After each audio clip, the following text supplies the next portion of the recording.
This is the Fitness Protection Podcast for Sunday, June 30th. Ask Away with Coach Sarah. Coach MK is on vacation tonight, but don't worry. We've got plenty of questions from our paid subscribers in the Fitness Protection Program, and I have plenty to say about them. Stay tuned. This is Ask Away with Coach Sarah and Coach Raz. Hello, everybody. How are you? I haven't even looked to see if we have anybody on Facebook with us. There's Susan. Susan is the viewer from Twitch. Hooray! Yes, I do have one viewer on Twitch. Someone is in there and says, hi, hello. So since I'm by myself tonight, I'm not going to be able to answer questions and comments live as they come in. I'm going to have to get to them at the end of the stream. So what we're going to do is Coach Raz is going to stay with us for the first question, and then she's going to go to bed and say night-night. Right, Raz? Yeah? Okay. Should we start answering some questions? Are you going to answer questions with me? If I ask you a question, will you give me an answer? Yeah. Okay. All right. So let's see what questions we have. We're going to go into rebuild first. And the first question in rebuild is, I'm starting maintain this month. Okay. So this is actually a maintain question, but we'll say it in rebuild because this is a person who is coming over to rebuild from maintain. I'm starting maintain this month. Yay! I'm excited to start after a month of rebuild. My question is, what is the difference between AR and float? I see it on Monday's workout. Thanks. Okay, so AR refers to active recovery. Roz, I'm going to ask you a question. Are you going to answer? I'm looking at. Okay, let's go back to where you can see your face and then you can give me an answer. What is the difference between active recovery and float? What do you think? It's like that blue on the big one, TV. It's like the blue on the big TV. That is your answer. This is what you are paying all the money for. Roz, I think that was a really excellent answer. Can you give me a big kiss and say goodnight? Can I have a big kiss? Right here. Okay, I can. Okay. Okay. That was very cute. Good night, sweetie. So, the difference between active recovery and float is that active recovery is forward motion starting to recover from your effort that you just had. It does not matter how fast or slow it is. We just need you to be moving forward. If you need to walk, walk. But I think you'll notice as you get a little bit fitter, as you go forward, you may be able to actually jog and still see your heart rate decreasing. Okay, so active recovery has a pretty wide range of interpretation. It's kind of the most forward motion you can do while still feeling your heart rate go back down after a hard effort. Float, you are not going to recover. So float does not have a set pace attached to it. If a float is coming after an interval at 10K pace, which is, I believe, what you're referring to in Monday's workout for July, there are 5K pace intervals with active recovery. Then there are 10K pace intervals with floats. The floats should be, I would say about half marathon pace is a good thing to aim for, which is 90 seconds to a minute faster than your 140 pace. The reason we specify but don't over specify is that all a float really needs to be is not a complete recovery. Okay? So you're not slowing all the way down. You're not going back down to easy effort. Your breathing is not going to completely feel like you're going easy. It's easier, but it's not easy. And if you keep yourself in that zone of like 60 to 90 seconds faster than your easy effort pace, your heart rate will decrease. It'll decrease more over time as you get fitter, but you will not feel completely recovered, especially after a 100-meter float. A 100-meter float at half marathon pace goes by really, really fast. I did that workout this morning. It was super hard. Okay. So we get that question a lot, and as such, we are creating something called the FPP Fitness Protection Program Dictionary, and we're making, Coach MK is making a dictionary in Canva, and in Canva, so she's making the square tiles that have definitions of things that you need to know and the questions that are going to come up over and over again, because of course, we do not mind repeating ourselves. That is our job, and this particular question comes up a lot because active recovery and float are part of a lot of the different workouts that we do. So I hope that was a satisfactory answer. I'm going to try to not go on and on in my answers. I'm going to really work on keeping the responses brief because the last time I did Ask the Coach by myself, I went for a full hour and a half on like 6 questions. So I am just as susceptible to rambling as Coach MK, if not more so. She usually has her destination in mind. All right, let me go back into the Google form and make sure I don't have any new questions in Rebuild, because I do have a new question in Maintain. We have 5 questions now instead of 4. All right, yep, we do have a new question in Rebuild. Okay, so I'm glad I came back in here. Second question, what to do about achy feet? Combo of more miles plus summer footwear is making mine cranky. I recall a foot rolling video. Okay, so number 1, the foot rolling video that you recall, yes, that is a thing. That was a thing. We are going to be recreating it for Fitness Protection Program. That is coming soon. It is on our list of production priorities. First priority recently has been getting July out. And July is out. Oh, this is a good time to say. July is out. July is ready. The code for the July plans is available in the Fitness Protection Program member area. So if you are a paying subscriber for Fitness Protection Program, you should be able to log in, go into the member area, and then pick Maintain or Rebuild. And you'll see a code. And the code will be right above a link for Get Plan in Training Peaks. So if you click the link, it'll take you to Training Peaks. You enter the code, you get the plan for free. Don't pay extra money to Training Peaks, because why would you do that? You're already paying the money to us. You're paid for it already. So not only is the code for the plan there, but also the videos, the playlists containing the videos for July, has been emailed out to everyone who is on our subscriber list. So if you did not get an email about July videos from Coach MK, please email info@coachedandloved.com. And if you are a subscriber, we will make sure you get a link to that playlist, because it's a private playlist in YouTube only for our subscribers, and it contains within it all of the strength videos for July. The only one that is not in there is Rebuild Wednesday. We are in some communication with Alex Linton to make sure that we understand exactly what he wants us to do. If you don't see a video in there before Wednesday, do not worry. I am still going to do Rebuild Strength on Wednesday, and I am just going to give it my very, very, very, very best shot. Coach MK will be at home recovering on Wednesday, so strength is going to be all me this week. But luckily for you, because she loves you so much, she has already recorded videos of every strength move except for Rebuild Wednesday. All of those will be on this playlist, which you should have gotten a link to in your email. If you are a subscriber to Fitness Protection and you did not get an email saying July strength videos, here's a link to a playlist. It's populating right now. That's what the email should say. If you do not get that, please email info@coachedandloved.com, and we will make sure that you get a link to the playlist. Okay. So so I was in the middle of answering this. This is what happens to me when I'm answering questions by myself. It is actually very easy for me to just ramble. Let's go back to the question that I was answering. Achy feet, more miles in summer footwear. Okay, so I would say, I know that probably a lot of your summer footwear is non-negotiable. Who's here? Hi, Susan is there. Good to see you. I'm glad that my Twitch channel is working. I've never done this streaming in Twitch and Facebook at the same time thing. It's a new experience for me. The summer footwear is tough, I know. I'm kind of in that myself right now.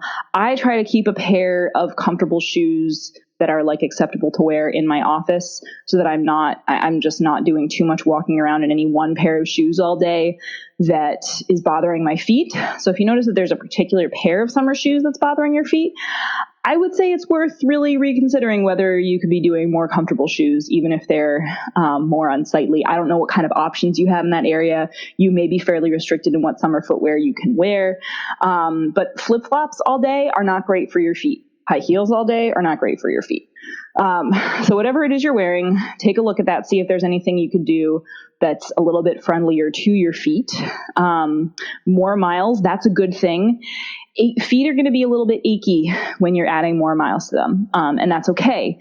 You don't want any shooting or stabbing or tearing kind of pain in your feet, but if we're just talking about kind of general ache, I would say Epsom salt soaks are really good. Ice is really good. And yes, there will be a foot rolling video that we will be recreating soon. The only other thing I would say is to make sure that you are foam rolling your calves and your shins, especially doing the shin rolls and then doing the sort of Achilles buddy roll. on the foam roller is really, really, really important. That's going to be key for loosening up all the little muscles that are going down into your feet and that are probably feeling the fatigue of 4 miles. So if MK has extra to say about any of these, she will do a stream in the private Facebook pages to address things additionally, and I will let her do that. We will let you know when the foot rolling video is coming out. If there is a specific area that's going beyond achy, but that is more like painful in those like sort of more shooting, stabbing ways, more sustained, still painful even when you're not standing on your feet, that's a good thing to talk to a PT about. Okay, next question. How much should I care about the form number in Training Peaks? There's some words about wanting to go into race day at only slightly negative. Is there any normal range for during training, especially base building / consistent effort with fitness protection program? My form number right now is -16. Okay, so the questions about the numbers in Training Peaks are always tough to answer because they're putting words to ideas that are not very well represented by those words, if that makes sense. So like the fitness number, people really do not like when the fitness number is below a level that they have decided is acceptable or unacceptable. And that's understandable because it says fitness. So you see fitness and you see a number and you're like, well, that's my fitness. And we think of fitness as like this very, it's a word that encompasses a lot of things. It's a word that means a lot of things to a lot of different people. And it's very hard to accept that your fitness number is just kind of an arbitrary value that Training Peaks is assigning to your training load, and your training load is really what the fitness number is. So I'm opening up my Training Peaks right now to see what my form number is. And so the short answer is that I'm not going to be able to give you a super satisfactory answer because that number, again, has a name, form, that I think conjures up ideas that are not super duper accurate. It doesn't actually have anything to do with your running form. It has to do, my form number is -3. To be honest, I really don't know what that means. My fatigue number is 103. My fitness number is 100. My form number is -3. I don't really know what those numbers mean. Yes, there is something about the ratio between the fatigue number and the form number. And when you look at your like sort of overall performance chart, you can kind of see the areas of your training in the last year where form and fatigue have been intersected in this way, where like form is higher than fatigue, and then sometimes they'll intersect in the opposite way when fatigue is higher than form. And generally, when you're tapering, you want your fatigue number to go down and your form number to go up, so that the line for form is above the line for fatigue on that, again, performance management chart. These numbers are super esoteric. They're super unique to Training Peaks and the way Training Peaks does things. So what I can promise you is that MK and I are planning in the next few weeks to do a webinar on how to look at Training Peaks. And in that webinar, we will go into my Training Peaks, we will share my screen, and MK will talk me through all the shit in Training Peaks that I don't understand. So right now, for example, I am looking at my performance management for the last 90 days. And there is a certain point at which my form number is above the line graphing. My form number is above the line graphing my fatigue number. And that is at the very beginning of the month when I was having some hamstring issues. And I decided, and I went to see my PT about them. And my PT was like, all right, let's back off the running a little bit. Let's run a little bit less every week. Let's add a little bit of stress in the form of strength. And then we'll work from there. And once you're responding to the strength, we'll be able to start adding running back in. So what that effectively does is it takes it brings my fatigue number down because I'm not running as much. I'm not generating as much of a TSS score on a daily basis. So you can see that the pink line, which is the line that is, my fatigue line goes down because I'm not getting fatigued as much. My form line goes up because I'm recovering more. And then the blue line, which is the intensity factor, that's kind of, the blue line is the fitness number. The fitness number goes down. And really the fitness number going down, that doesn't account for the fact that I was all of a sudden doing a lot more strength, because when I am doing my strength, there's nothing that's really capturing what changes my body is going through. Also, I don't usually wear my heart rate strap when I do my strength, so that doesn't get captured. So you have to take all these numbers with a grain of salt. You have to remember that the words fatigue, fitness, and form, those are telling you things that they don't actually mean in the context of training peaks. They're very training peak specific. Once again, MK and I will, and also the number itself, the raw number, does not mean anything without seeing a trend over time. It is all relative to your specific numbers over time. So without doing anything differently, if you taper, you will see your form number go up and your fatigue number go down. That's how tapering works. That just means that you're doing a little bit less work. You're generating a little bit less of that training stress score thing, which is generating the fitness number going up. We will do a webinar. MK will talk on a really high level about how all of this is working, and hopefully that will be more satisfying than all of the words I just said. Okay, such a cop-out, I know. How much? Oh no, that's the one I just did. Last question. Could you discuss cortisol from long periods of exercise and low intensity steady state versus high intensity interval training? I get a lot of crap from people saying running is old school and to look at the distance runner build versus sprint runner build as far as muscles. Thank you. Okay, there are a lot of questions in there that I can at least answer in part. Cortisol from long periods of exercises. A person's individual cortisol level I cannot discuss, because we all have different hormonal levels and we're all going to have different profiles as far as our cortisol is concerned. And cortisol is affected by a lot of things, including sleep and diet. And as you'll remember, MK probably saying many, many times, cortisol is one of those things that does have to be accounted for, but also your easy effort pace, you've heard her say this, I'm sure, many times, your easy effort pace is way more determined by sleep and nutrition than by actual fitness level. I would say cortisol similarly can be manipulated in a lot of ways, including how much you're exercising, including the patterns of different macronutrients in your diet during the day, including the amount of sleep that you're getting, hopefully sufficient sleep, and also hormones. So, cortisol from long periods of exercise is going to make your cortisol go up. However, running at a really low intensity, running at less than 140, running below the ventilatory threshold, is going to have way less of an impact on your cortisol levels, and is therefore going to make it a lot easier for you to kind of regulate yourself for the rest of the day. So if you wear a heart rate monitor and you run at a heart rate that is below 140 beats per minute on the regular, you do the vast majority of your running at easy effort the way we define easy effort, I think you generally find that your cortisol levels are going to stay a lot more stable during the day. You're not going to experience huge spikes if you're not doing really high intensity training. So when we talk about the difficulty of the runs on our plans, really there are two things that make a run difficult, that make it, really sort of strenuous. One is spending a significant amount of time above the ventilatory threshold when you're burning glycogen as well as oxygen for fuel. And the other thing is going to be exercising for a super long time. So anything that falls into the range of long run is going to be using systems in your body that will cause cause you extra stress. So high intensity interval training is like kind of aiming right for those zones and getting your heart rate up really, really high for really short bouts of time, and then bringing it down, and then getting it up, and then bringing it down.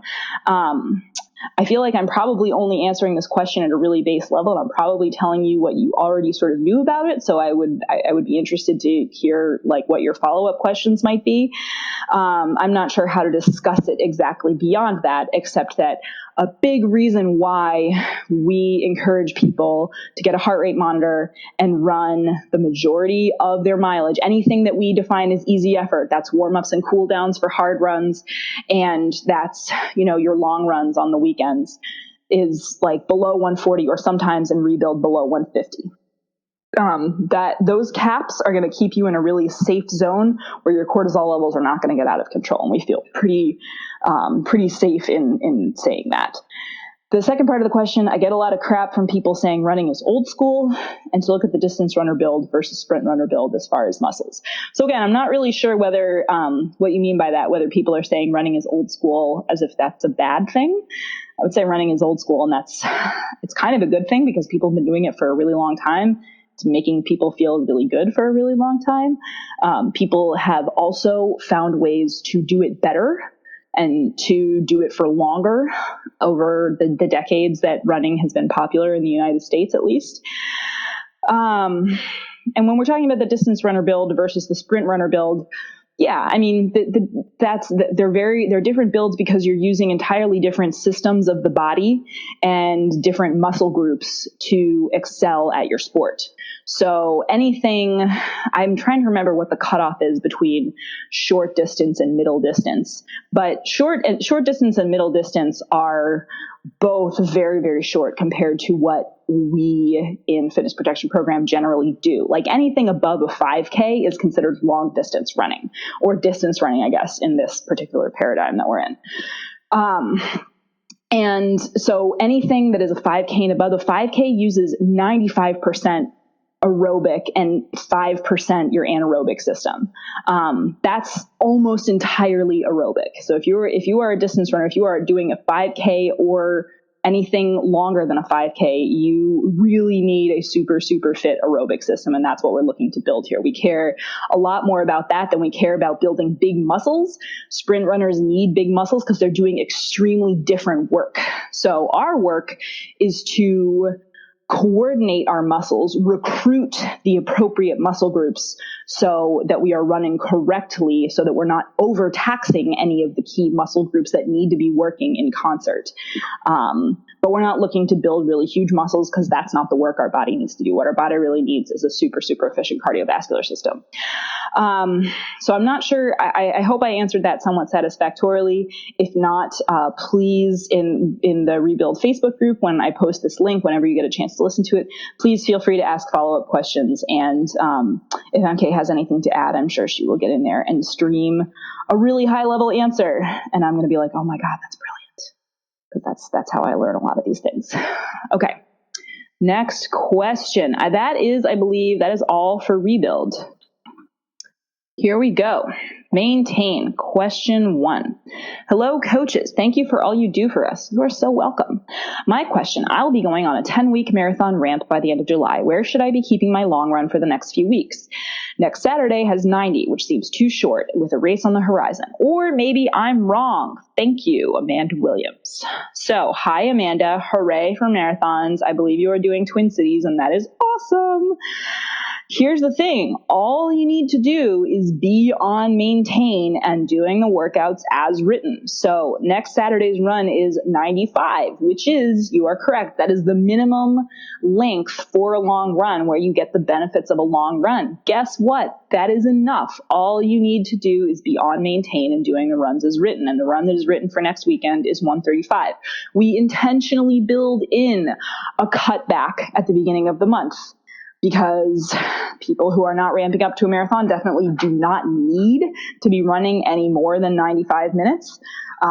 We recommend that you do go along with the progression throughout the month if you are looking to run a marathon in the fall.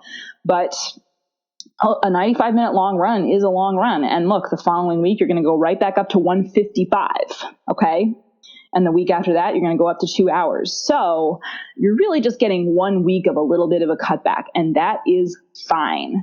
So if you're doing Twin Cities, that means you're probably starting your ramp 1 week after me, because I am doing Clarence DeMar, and I am starting, and I think my race is a week before yours. So that means that my first day of marathon ramp is July 22nd. Your first day of marathon ramp is July 29th. And so you're going to have either 14 miles, or I'm trying to remember what the time cutoff was for that run, the Saturday, August 3rd. And you're going to be right on there. You're going to be moving up from a 2 hour and 15 minute long run to, honestly, like not much more than that. You're right where you need to be. You're absolutely fine. If you run for 95 minutes next weekend and you're like, oh, I really want to run for another 10 minutes, cool, run for another 10 minutes. Keep it easy effort. That's all you got to do. But no, you do not, that is not too short. You do not need to add anything else. If you are doing maintain as written, then you are maintaining the fitness level that we need you to maintain in order to jump on this marathon ramp. And we intentionally designed it so that all you need to do is jump on it 10 weeks out and follow it. Okay? Okay, next question. As I continue consistently running, different niggles appear. Usually with targeted foam rolling, they go away after a few weeks of working on them. Why do niggles come in different places when there isn't any change in my running? The same niggles haven't resurfaced after I've worked on them. So I did already give sort of a preliminary answer to this in the Facebook group when you asked it, so I don't want to completely just repeat what I've already said. I will repeat it for the benefit of those who did not see that answer. Basically, this is, and I don't think you're asking this because you're concerned. I think you're asking this because you're curious, and that's totally great and fine. And my answer is that, A, the same thing happens to me. That's why we stay on top of the foam rolling. That's why we stay on top of the recovery. That's why we make sure we cool down. All these things are really, really important to make sure that you're recovering the amount that you need. The other thing is that as you get fitter, as you go through different cycles of training, your biomechanical needs change because you're sort of working on different muscle groups and you're getting more efficient. And so someone else, I believe it was Melissa in Maintain, asked recently, I've noticed that my running form has changed a little bit. And I've gone from running on this part of my foot mostly to running on this part of my foot. And I'm not doing that intentionally, but it's just kind of happening without me knowing it, without me like realizing it or doing it on purpose. So why is that happening? The answer to that is like, yeah, you're training. As you train, your body changes. As your body changes, your biomechanical needs change. Your kind of the pattern of muscle recruitment is shifting a little bit. And as long as nothing is shooting, stabbing, or tearing, as long as it's just kind of all garden variety, like niggle muscle soreness that goes away on its own with some foam rolling, and that isn't causing you to intentionally change your running form because it hurts, that's a red flag. If something hurts in, let's say, your calf, and it has you kind of running a little bit differently, like with some sort of a hitch or changing your stride in any way to try and like baby it at all, that's not good. That is when you need to stop and see someone and ask for help. And if you catch that really quickly, and if you don't insist on continuing to run on it, you could easily get some targeted work for it, some targeted therapy, and dispense with it really quickly. You don't want to let that kind of thing, your stride changing intentionally because you are feeling some sort of pain. You don't want to let that go on. But like sort of a little niggle, like a little ache here that you're like, oh, this is here. Oh yeah, this is here again the next day. I'm going to foam roll it a little bit extra. But as you say, it goes away with targeted foam rolling. That's your body accumulating miles and reacting to that in different ways. And again, as you get fitter, as your body changes, your biomechanical needs change. So I would say you are a person who listens to your body really, really well. And the fact that you are not asking this in a concerned tone of voice makes me think that all of this is totally fine and normal, and that you will know when something is coming up and it's not going away on its own and you need to get a little bit of extra help. Okay? All right, sorry, I feel like I keep not looking at Twitch. I'm going to try to look at Twitch more. Hi. Okay. It's me, the pace averse. I run in hilly, hot, humid Atlanta and want to run by heart rate cap rather than pace. Please, if so, what cap should I use for 10K pace and 5K pace? Okay, so thing one, you never have to run a workout that involves paces. Never.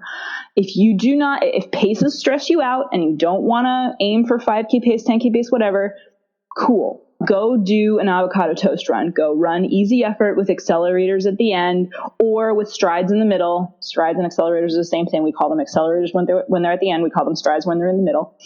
That is, you are doing the work. You are on your feet for the amount of time. You're getting what you need. You're great. So please never think of a paced workout as a must. If you don't want to do it, don't do it. Listen to that. It is not better to just push through it and decide that you need to because it's what the plan says. And I'm really proud of everyone in Maintain who is so good. And this is, I mean, really everyone who is so good about being like, yeah, you know what? I'm not feeling this today. I'm going to run easy effort instead. I'm going to do avocado toast. I love that. I love that we have popularized avocado toast. I love that it is a thing and everyone knows what it means. It is a great group because there is so much willingness to just be like, yep, this isn't the right thing for me today. I'm doing this other thing. As long as the other thing is easy effort. Not just any other thing. Easy effort with strides, that's your thing. That's avocado toast.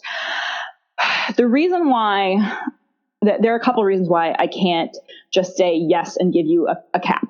One is heart rate caps are different for everybody. So if you have ever run the EAT and you have ever been in a Facebook group where many other people have also run the EAT, you have experienced the way people freak out about the EAT because the heart rate caps, they're like, oh, I cannot get my heart rate above 165 without having to walk. Some people cannot get their heart rate above 165 without having to walk. And that means literally nothing except that that's where their max is. And that's fine. It does not mean that they're better or worse or less fit or more fit. It really, really, really doesn't mean that. But people get really like hung up on numbers. So the fact that one person over here has kind of a maxed out heart rate of 165. And my particular highest I have ever hit in an EAT is like 189. I can't know whether you are a 189 maxed out or a 165 maxed out. I just can't know that. So I cannot give you specific heart rate caps for 10K pace and for 5K pace. What I can tell you is this. A heart rate cap in our parlance is never a target. Okay. So if I were to give you a heart rate, I think kind of what you're asking for here is a heart rate target because these workouts are meant to have you kind of reaching for something. So if what you're asking me for is a target and I give you a target and you reach for that target on the first rep, let's say in funnel cake, which is the Wednesday workout for this coming week where you have 5K, 5K, 5K, rest, 5K, 5K, if I give you a target, you're going to reach for it on the first rep, and then you're going to be dead for the rest of the workout if that is indeed high enough to be 5K pace. Part of the reason we have these workouts with paces attached to them is not because the pace numbers themselves really mean anything. It's because when you're reaching for the same difficult pace 8 different times over the course of a workout, and that is what you're doing in funnel cake, then what you end up having, you end up seeing your heart rate go a little bit higher every rep. Okay. So a pace-based workout is a pace-based workout for a reason. You're aiming for the same output in terms of your pace, and that's forcing you to go a little bit harder in terms of your heart rate every time. So if like just aiming for a pace number in the zone is not going to be okay with you in your head, I get that. I really do. Paces, I think, can feel really stressful because they carry with them this idea that faster is better. And that if you set a 5K pace for a workout and then you can't hit it 8 times for 2 minutes each time, which is fucking hard, by the way. Thank you, Coach MK. Then somehow, you're failing or you're lesser or whatever. And that is just not the case. It's just not the case. It means what it says to me is that you're looking at effort incorrectly. And I would really like for you to think about it differently if you can. I want you to think about it as like something to try out, as information that you're getting, and kind of see where it goes from there. So I'm afraid I'm not going to be able to give you what you want. If you want to do it by heart rate, okay, here's what I would do. I would go back to your most recent EAT, which I don't know how long ago that was. It was probably kind of a while ago, and which is not a great argument for using it, but it's the best thing you've got to data that I think can help you here. Or actually, if you've run a 5K and like really raced it all out recently, then you can use that information.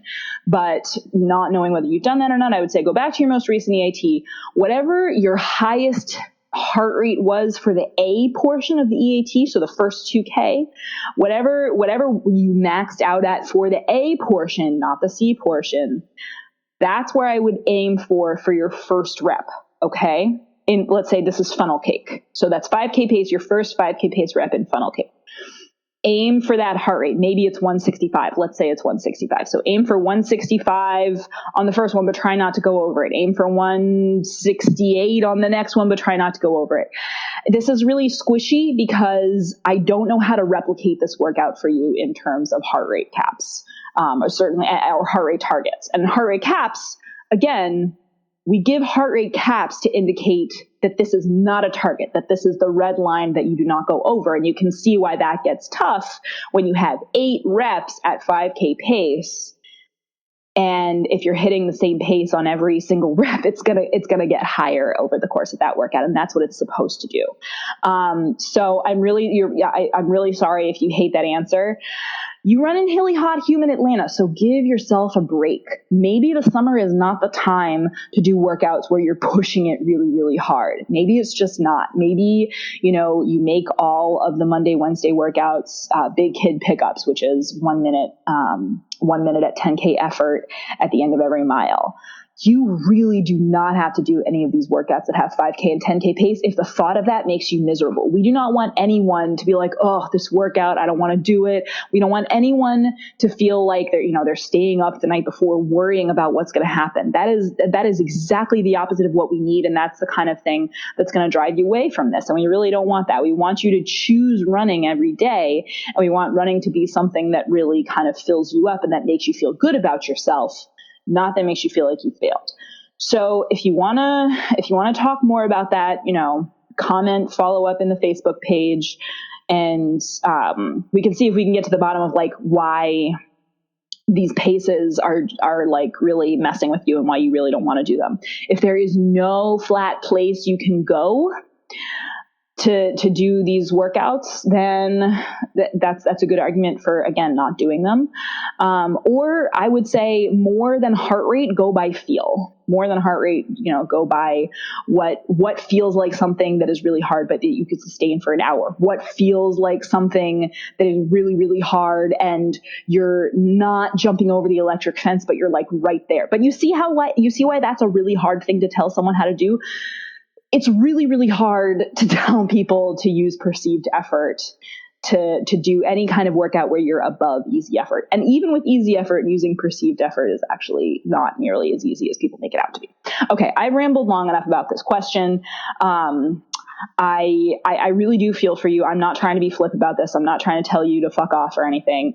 I would really love for you to look at the paces differently and to see also what we're trying to get out of this workout, which is to get to the same output while having to increase the effort level over time. Okay. Next question. Signed up for MTI in October. Bless your heart. So excited. Okay. A super amazing coach mentioned it was beautiful and challenging. So pretty much my favorite combo. If you're referring to me, yes. And also, oh my God, it's really hard. So I think that I love MDI. It's a beautiful, beautiful place. It's a place that I hope you can take some time to spend there because it's a perfect time of year to be there. It's a hard race. Okay, so how to best prep for the hills? This is, it's a hard race. That's why you're asking. I'm being an asshole. I'm sorry. Living in New York, I have no shortage of elevation options. Curious as to the when, what, where to add hills and what additional strength to also add into what is surely going to be a quote unquote fun training cycle. Okay, so we know that you have the right attitude about this because you put fun in quotes. That shows that you're thinking clearly. All right, here's what I would do. We are definitely going to have, we're going to have some recommendations for people that are doing hilly races. And MDI is a really fucking hilly race. I would say my unofficial recommendation is this. Think about a way that you can have a hill towards the end of your longest long runs. You don't have to do this every week, but I would do it I would do it a couple of times on some of the like 18, 20 mile runs or like, 3.5, 4 hour runs that we have on this plan, because here's why. The highest point of elevation in MDI is at the 25-mile mark, if I am not mistaken. And if you are not prepared adequately, which you will be, but I was not prepared adequately when I did it in 2011, I was in a world of pain. And then going downhill from mile 25 down to the finish I really wanted it to feel good, but like I had the side stitches oh my God, and my quads obviously were completely trashed. I really was in a world of pain. So that's one thing I would do for the sake of your mind. See if you can plan a route where you're going to have a hill that peaks about a mile before the end of the run.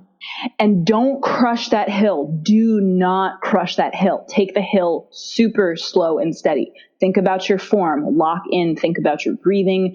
Do not let your heart rate spike on that hill. And that is going to be super hard and super irritating at the end of a super long run. But it will be really, really good practice. And if you can do that, then you will be prepared for the last few miles of that course. On a more practical note, and on a less like, airy-fairy prepare your brain note, although that is really important, I would say that between now and when we start talking about your buildup, because MDI, if I'm not mistaken, is towards the end of October, so you're still a good 4 or 5 weeks at least out from starting your build, I would just start adding a working minute of high knees uphill to the end of your Monday, Wednesday, and maybe Saturday runs. That's a great place to start. That's going to build some really nice strength without overtaxing you. And that is really good hill-specific strength that you'll be working on. And once a working minute becomes really easy, then you can switch over from high knees to hill bounding. So I say that with a grain of salt. Please, when you are doing high knees up a hill, really good form. Form really, really, really matters when you're doing high knees. So like really nice locked gaze, shoulders back and down, staring straight ahead, knees going up really high, straight in front of you. And you're not trying to move forward as fast as possible. You are trying to maintain good form. You are getting your heart rate up, obviously, and you are lifting your knees as high as you possibly can. And getting your legs moving as fast as you can without moving forward. Okay. So you're not going to be moving forward that quickly. If you've done high knees up a hill before, in let's say heart rate 102 or something like that, you'll be familiar with this. That is really, really good low key hill prep that is not going to overtax you or possibly burn you out or injure you before it's time to really start prepping for the marathon. Again, once you start your marathon build, once we have the official marathon plan, like officially out, we will have some more recommendations to go along with that. I also want to add that when I was FaceTiming with Coach MK right before this stream, and I said, do you have anything to add for this question about MDI? She was like, yeah, all right, here's what you should do. You should get down on all fours on the floor and go just 10 times and do that every day, because that's going to prepare you for that race. She might have said some more intelligent words than that, but that was the basic gist that I got. And I believe what she really meant to say by that is that NDI is really hard. Bless your heart. Be ready to put your ego in your pocket when you go run that race. Be ready to have an amazing day and be able to finish that race and say, I ran one of the hardest road marathons that you can run. I ran one of the hardest road marathons that you can run. And I didn't blow up like Coach Sarah did in 2011, because I was an idiot in 2011. And I don't think I did any strength training because I was an idiot. I did spin class and thought that was fine. It's not. This is really, really not. But I digress. Be ready to put your ego in your pocket. Do some high knees, starting now if you want to, maybe 3 runs a week, 1 working minute. Do not do it on your recovery days. Thank you very much. Your recovery days need to stay easy. And when you're ready to add in hill bounding, ask for a video, because last weekend at RFCA, I did hill bounding in flip-flops and a dress. And I'm pretty good at it now. Okay. if I do say so myself. Last maintained question. Oh my gosh, look at us. We're at less than an hour. My average easy effort pace is around 10:15 per mile. That would put my 5K pace around 8:15-ish. I have never run at that pace ever in my life. Probably could if someone was chasing me. Ha ha. My question is, what would be a good pace to make as my 5K pace for the workouts? How do I adjust the 10K and half marathon paces as well? I realize that we are using these quote unquote paces to learn how to switch gears and effort levels. I don't obsess about my numbers. Learned that from you. Just would like a general idea of paces, so I'm not doing the workout without any type of parameters. This is a great question, and you know what? All of these are great questions. I love all of you guys, and I love your questions. This question makes me really happy because I can tell that you are approaching this from a place of like, I just need some information to do this workout correctly and get the benefit that I need to get. So, friend, your average easy effort pace is around 10:15 per mile. You are mistaken. That would put your 5K pace at 7:15 to 7:45 per mile if you're using the formula that we have available. Remember, 5K pace is 2.5 to 3 minutes faster than your easy effort pace. So, yeah, it is. And if you've never run 8:15, then you've probably never run 7:15, and I would not wish it on you. But the good news is that none of that means anything about you. None of that means that you're doing any of this incorrectly. All that this means is that you have not had a lot of experience running at these faster paces, sustaining these faster paces yet. So here's what I would do. If you can, because we are in a season where like fun runs are every weekend, and I don't consider 5Ks fun. I do not know why they are labeled that way. I think they're terrible. Of course, they're labeled that way because some people who aren't me know how to have fun in a race, and I don't know how to have fun in a race. I do not run races to have fun because it does not work for me. If there is a 5K on a reasonable race course that isn't crazy, when I say crazy, I mean hilly or with tons of turns, because turns will slow you down even more than hills, in my opinion. If there is a 5K that is not super crazy in terms of hills or turns, that is early in the morning, unless you live in one of those blessed places where it's not crazy fucking hot right now, go race the crap out of a 5K. Seriously, just like go do my version of running blind, which is where you wear your watch, but you set the data on your watch to reflect, to only give you information that you can do nothing with. So you're effectively running without a watch, but you get to have the data afterward. I like to put mine on altitude because I don't need to know the altitude during a race. That does nothing for me. But that means that I have no option of ever seeing my pace during the race. I have no option of like trying to get information from my watch. What I can do is run as fast as I can at an effort that feels borderline unsustainable, but that I'm just kind of throwing caution to the wind and trying to sustain, and then seeing what that pace shakes out to be. In my case, that pace shakes out to be pretty close to what I am running for my 5K pace these days. And for what it's worth, my easy effort pace question asker, 10:15 easy effort pace question asker, my easy effort pace is slower than yours. And my 5K pace should be, according to the 2.5 to 3 minute subtraction formula, my 5K pace should be probably like 8:15, unlike yours, which should be like 7:15 because you're super fast. I'm just kidding. It should not be 7:15. That is, strike that. It should be whatever it is. There is no should. This is not should. My 5K pace theoretically would be, could be, etc., like around 8 minutes per mile. And these days, because I do so much strength right now, because I do strength and maintain strength and rebuild and strength for my PT, over the past 2 months, my 5K pace has become both easier to sustain without having to like reach the whole interval, and faster. That is a function of strength. That is entirely a function of strength. But before these last 2 months, if I were to apply that formula to my easy effort pace, I would have gotten something that I just in no way could sustain. Even when my easy effort pace was below an 11-minute mile, let's say a year ago, there is no way I could sustain an 8-minute mile. No way. It was not possible for me. So I just adjusted. basically I adjusted the zones, my pace zones on my watch, which is what I use during hard workouts to tell me when I'm going too fast or too slow. I really tried to get to 8-minute pace consistently for a while. It didn't work. So I was like, all right, clearly this isn't working. Let's edge it down a little bit. And I got to a point where my 5K pace was reliably like 8:25. Okay. And I could complete the workouts with a 5K pace around 8:25, even though according to that formula, it should have been 8 minutes or faster.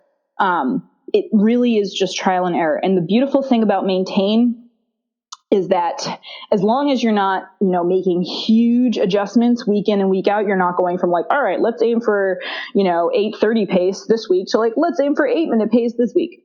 I wouldn't do that. That's a pretty big jump. I would make it maybe a little bit less of a jump. But you can try different things and make it so that the workout feels challenging enough to you without being just completely unreachable.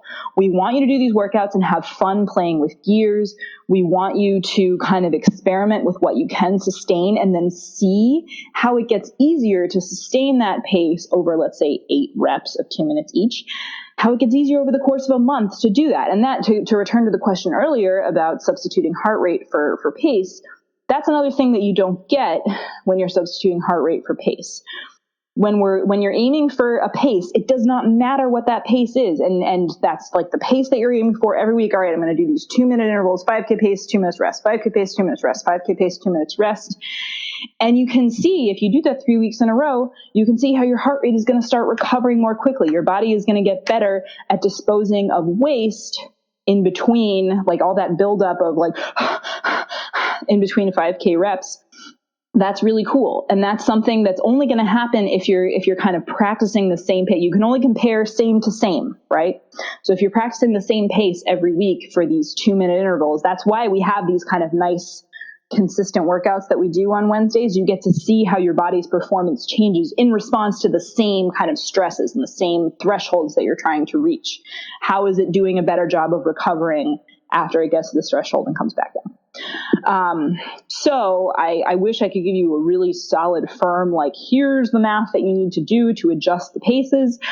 I would just start by adjusting them by 15 seconds per mile. If you're running with, let's say, like a Garmin or a Polar watch, if you're running with a Polar watch, I did a really cute little video in Maintain and in Rebuild where I describe how to set the workouts in your watch so that you can do them and have little alerts that tell you when to speed up and slow down. It's really cool. And people with Garmin's actually were super helpful, and they jumped in the comments and added screenshots of what to do with the Garmin. So that was really great. If you're setting pace zones to guide you during workouts, start with a 5K pace zone. Let's see, your 5K would be around, you said it would be around 8:15. That seems crazy to you. Okay. So what if you aimed for like 8:30? What if you gave yourself for a zone to maintain for 5K pace like 8:30 to 8:40? That seems like a good place to start. So try and do this Wednesday's workout, let's say, funnel cake. Try and do funnel cake with 2 minutes between 8:30 and 8:40, like really trying to stay in that zone 8 times over the course of that workout. And afterwards, look really candidly at that data. Be like, okay, could I do that? Was that crazy unsustainable starting at rep 2? Or was I able to pretty much get in that zone for the first 6, and then I started to really fucking hate everything on the 7th and 8th one? That means you're probably doing it right. If by the end of the workout you are fighting for that pace and it really sucks and it's really hard, that's a good indication that you're getting the 5K pace more or less correct. Because 5K pace should be really hard. 5K pace should feel like, okay, I would really like to slow down now. This feels unsustainable. I don't know if I can keep doing it. Luckily, I only have to do it for 2 minutes. Let's just focus on 2 minutes. Let's recover for 2 minutes, and then let's try it again. And okay, so if 8:30 to 8:40 is like after 2 reps, you are done and you cannot do another one, cool. Probably that's a little too fast. So the following week, try aiming for like between 8:40 and 9 minutes per mile. Give yourself that much wiggle room and see how it goes. You have multiple opportunities this month to practice 5K pace. So use those opportunities to gather information. And if what I just described to you sounds like way too squishy, please comment in the Facebook pages and ask for more specific help adjusting, or try that the first week and then tell me how it goes. If you put 8:30 to 8:40 as your zone you're aiming for 5K pace, or like 8:30 to 8:45, tell me about how it felt, and like try to write it down really soon after the workout so that you're not trying to like give me the right answer where you're like, oh yeah, it was really hard, but I did it. I want to hear like which rep had you cursing my name. And that will give me some information that will help me determine whether I think you're aiming for the right zone or whether it sounds like it's probably too fast. How do I adjust the 10K and half marathon paces as well? Okay.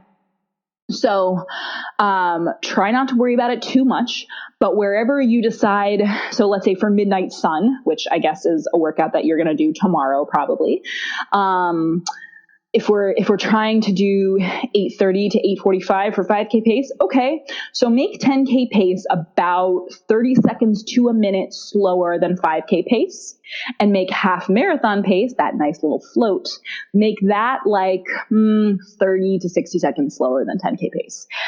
I know that sounds really squishy. These things are kind of squishy. Notice that for Midnight Sun, the description of the workout says 5K effort, 10K effort, okay?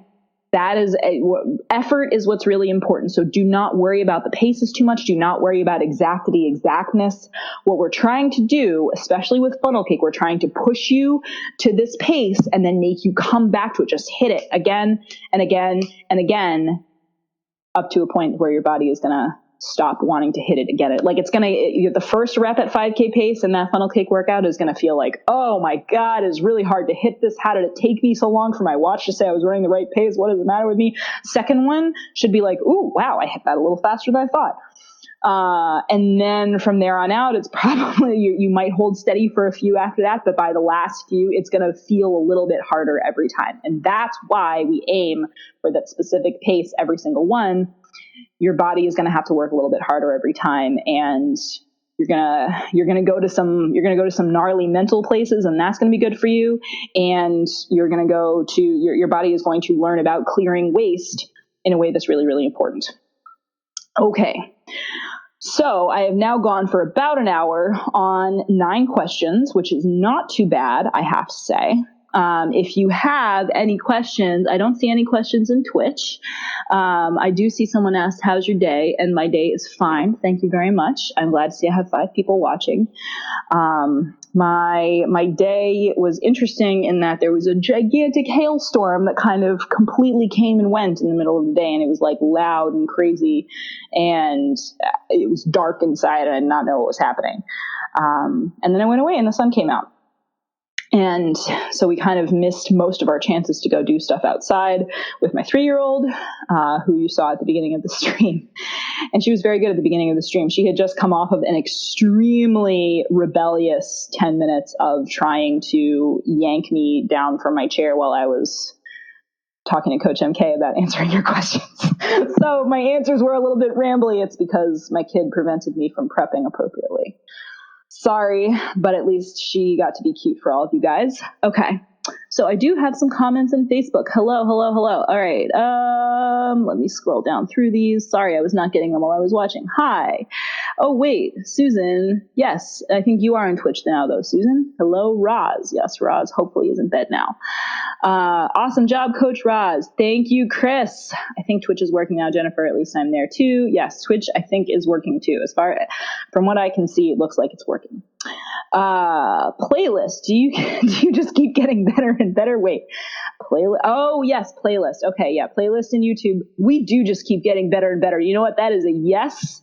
That is a firm yes. And okay, and Rich, does form ever relate to overtraining? So form, you're referring to the number in Training Peaks. Maybe it was you who asked that question and my answer was not satisfying to you, which I don't blame you for that. I know that my answer was probably not as complete as you might have liked it to be, because again, all I can really talk about are my numbers in Training Peaks and what my sort of form and fitness and what the numbers do in relation to each other. Form can relate to overtraining, but you cannot tell anything by looking at the form number alone, basically. And again, when MK and I do the Training Peaks webinar, we will have more on this. Form can relate to overtraining, but there is no way to, the raw number itself tells you nothing. What you need is what form is doing relative to fatigue, relative to training, to fitness. Okay? So again, I'm sorry. Again, Training Peaks give those names. The names make us think like, oh, form. That means that the form means something to us. Fitness means something to us. Fatigue means something to us. Those numbers are pulling a lot of different data and aggregating them in ways that is very specific to Training Peaks and does not really translate outside of Training Peaks. We will talk more about that very soon. MDI is amazing and you will feel totally badass. Amy Wilson would know. Ask Amy Wilson for MDI advice because she crushed MDI last year. Badass in residence. That is absolutely correct. Hi, Karen. I'm glad to see you here. Yes, you will catch the replay. Remember that this will be available in podcast form starting very soon, hopefully with really excellent audio because I'm using the super excellent new audio recording software. All right. I hope I answered everyone's questions in a satisfactory way. If not, you know how to get me in the Facebook group. I am in there all the time because I love interacting with you guys. These videos will be posted in the Facebook group. I will make sure to post like a marker for where to start. If you are in Maintain, Rebuild questions were first, Maintain came later. And the podcast should be released in the next couple of days. Please ask me follow-up questions in the daily threads, in the Facebook groups. Make sure to tag me if something needs an answer right away. I hope that you all have everything you need to do the Monday workout tomorrow for July 1st. It is hard. I did it today and it was very sunny out because the sun never sets here. It's hard. Just remember that a float should not feel like a total recovery. If it does, you're going a little too slowly. Active recovery, on the other hand, you slow down as much as you want and you recover. That is what it is for. As long as you are moving forward, we're happy. So you are coached, you are loved, and you're winning at life. And I cannot wait to talk to you all tomorrow. Bye.